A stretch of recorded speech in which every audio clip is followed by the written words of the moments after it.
இதுவே சுவிசேஷம். ஆசிரியர் தம்மார் டி. கிரண். தமிழாக்கம் ஜோசப் கோவிந்த். தேவன் மனிதர்களை மிகவும் நேசித்தார். ஆனால் மனிதனால் பாவத்திலிருந்து விடுபட்டு ஜீவனுள்ள தேவனை நெருங்க முடியாதவனாய் இருக்கிறான். வேதம் சொல்லுகிறது, முதல் மனிதனான ஆதாமின் மூலம் மனிதர்களாகிய நாம் பாவ சுபாவத்தை பெற்றுள்ளோம் மற்றும் நாம் தனிப்பட்ட முறையில் தேவனின் கட்டளைக்கு கீழ்ப்படிய முடியாமல் தொடர்ந்து பாவம் செய்கிறவர்களாய் இருக்கிறோம். பாவத்தின் சம்பளம் மரணம், உடல் ரீதியான மரணம் மற்றும் ஆத்ம ரீதியான மரணம். ஆத்ம ரீதியான மரணம் என்றால் மனிதன் எப்பொழுதும் தேவனை நெருங்க முடியாமல் அந்த தேவனை வெறுக்கிறவனாய் இருக்கிறான். தேவன் எல்லையற்ற, நித்தியமான, பரிசுத்தர், நல்லவர், இறையாண்மை உள்ளவர், சர்வ வல்லமை உள்ளவர், சர்வத்தையும் அறிந்தவர், சர்வ சிருஷ்டியையும் படைத்தவர், எங்கும் நிறைந்தவர், தன்னிச்சையானவர். இப்படியாக அவருடைய எல்லா சிறப்பு பண்புகளிலும் பரிபூரணமானவர். தேவன் இந்த படைப்பு அனைத்தையும் தனது மகிமை நிறைந்த வார்த்தையால் உண்டாக்கினார். மனிதர்களை மட்டும் தனது சொந்த சாயலில் படைத்தார்.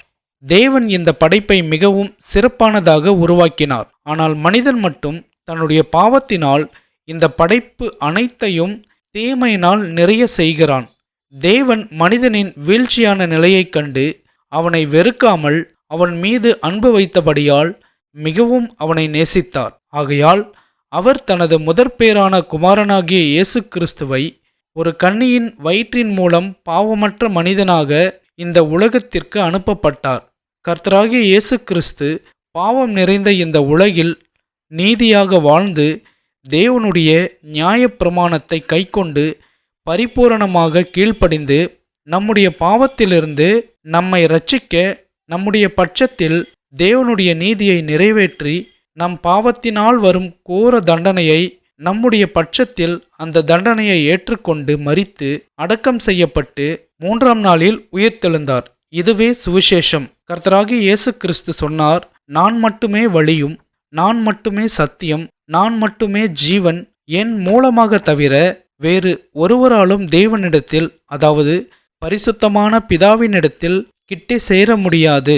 இந்த மகிமை நிறைந்த சுவிசேஷத்தை விசுவாசித்து நம் பாவங்களை பரிசுத்த தேவனிடத்தில் அறிக்கையிட்டு தன் பாவத்திற்காக அவரிடம் மன்றாடி ஜெபித்து கேட்கும்போது நம்முடைய பாவங்களையெல்லாம் மன்னித்து அவருடைய திருச்சபையில் நாம் சேர்க்கப்பட்டு அவருடைய அனந்தமான கிருபையினால் வளருதல், உலகத்தின் முடிவிலே நாம் சரீர ரீதியாக மகிமையான சரீரத்துடன் உயிர்த்தெழுப்பப்படுவோம்.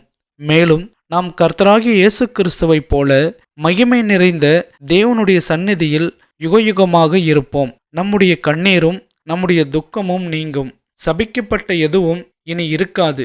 பாவமும் மரணமும் இனி எப்பொழுதும் நமக்கு இல்லை. தகப்பன்மார்களே, தாய்மார்களே, சகோதர சகோதரிகளே, தயவு செய்து இந்த சுவிசேஷத்தை நீங்கள் விசுவாசித்து தேவனிடமாக திரும்புங்கள். உங்கள் பாவத்தை விட்டு தேவனை அண்டிக் கொள்ளுங்கள். ஏனெனில் மனிதர்களுடைய இறுதியான நம்பிக்கை ஆண்டவராகிய இயேசு கிறிஸ்து.